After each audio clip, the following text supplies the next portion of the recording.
Hey everyone, Flo from Off to Lens here. I'm a French-Australian filmmaker based in French Alps, and today we're going to talk about the new Greyjoy 85mm T2.9 anamorphic lens. This is now my third anamorphic lens from Greyjoy that I've used, and in this video I will talk about my experience with it, what I like and don't like about this lens, how does it compare to the 50 and 35mm, and whether or not I would recommend it. Before I start, be sure to subscribe to see more videos like this one, and let's jump into it.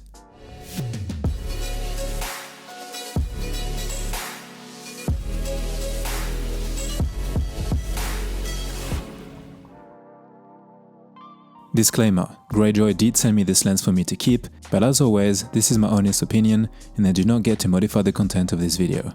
As I mentioned in my previous videos, I have always wanted to shoot anamorphic, but it was more about the look and feel rather than fitting more in the frame or having crazy flares. With this one, I wanted to test the lens on the type of shots that I would use this focal length for, which is mainly details and close-ups. I show a lot of it on a tripod, which is quite rare for me, as you would know if you have been following me for a while. As always, I try to film in as many situations and locations over the past few weeks, both indoor and outdoor. I shot everything mostly between T2.9 and T5.6 in 24fps and 50fps. Now let's get into the lens itself. Features and specs. As the name suggests, this is a 1.8x 85mm T2.9 anamorphic lens. It can be used on full-frame sensors as well as Super 35 sensors like my BMPCC 6K and 6K Pro. As with the 35mm, this one arrived with a PL mount and an extra EF mount which I used, but you can also get it in pretty much any mount you want, E, MFT, L and RF. The rear element is quite different than the 50mm and looks very similar to that of the 35mm, just a bit larger. As you can see, this 85mm is also taller than the other two. The lens feels solid and weighs just over 1.1 kg. It features an 82mm front thread and has industry standard 0.8 pitch gears. You can find more info on the lens in the link in the description. Things to mention before I start. As with my previous videos, there are things that I want to mention before I really get into the review in case you haven't seen my other two. First of all, I think to get the full potential of this lens, you probably need to shoot full frame on a camera that has a correct 4:3 sensor ratio, such as Panasonic cameras. That way, the 1.8 squeeze factor will give you a 2.4:1 image without having any vignette or additional cropping. Even though my BMPCC 6K has an anamorphic mode built in, I still prefer to shoot in 6K RAW as I was losing too much on the side otherwise. I also did not crop the side to have a more standard 2.4:1 aspect ratio, I just left the super wide original ratio, which is what you get using this lens on a Super 35 16:9 sensor. In terms of gear, I use my 6K Pro with a small HD 7-inch monitor and the regular 6K with a Tilta mini follow focus, as well as a mini matte box to use my Nisi cinema filters. And as I said before, I use a tripod for most of the shots since 85mm is on the longer side. You can find all the gear listed below. What I like about this lens. First, the image. The images you can get from this 85mm are beautiful, and I absolutely love some of the detailed shots that I captured. I found this lens to be reasonably sharp when wide open, the bokeh is very pleasing, and overall the look feels very anamorphic and different from my spherical lenses, which is what you want from a lens like this one. I think the fact that this lens is on the longer side in terms of focal length means that you get a great combination of compression and character.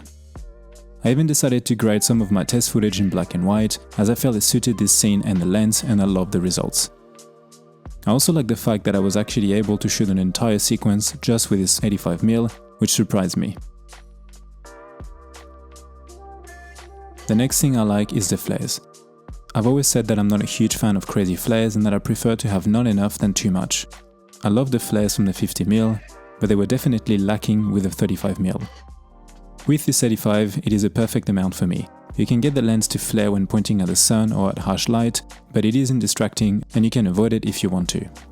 Next is a 1.8 constant squeeze ratio. There was an issue with the 50mm that I had, but it was fixed with the 35mm, and with this 85mm I haven't had any issues as well, which is great.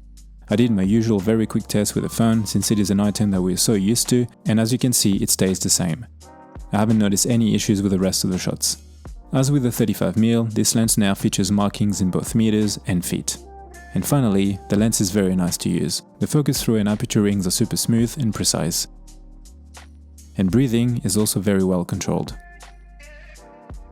What I don't like about this lens. Firstly, I did notice more chromatic aberration with this 85mm than the other two lenses. It wasn't too obvious and is not a deal breaker, but it did happen on a few shots. Secondly, I found that the retention of details in the shadows when facing harsh light wasn't as good as the 35mm. And lastly, as per the 50mm and 35mm, if you intend to use this lens on a BMPCC 6K with a 16:9 sensor and want to have a 2.4:1 aspect ratio, you will have to crop the sides, which means you might lose a bit of that anamorphic look. This is of course a limitation due to the combination used in this case and not the lens's fault. Would I recommend this lens? Yes, I would definitely recommend this lens. However, as I said with the other two lenses, it is important to remember that anamorphic lenses are meant for a specific look, so I wouldn't recommend them to people that want an all-purpose lens or as a first lens.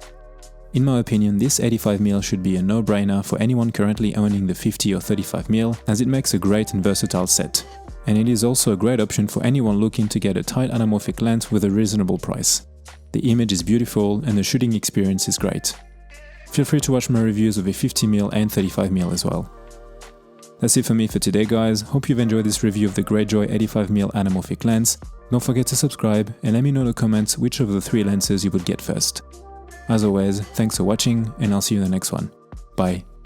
Also, feel free to check out my new ebook, Freelance Documentary Filmmaking, An Introduction, where you can find a streamlined but comprehensive overview from pre-production all the way to marketing, built on years of my own experience shooting short documentaries around the world.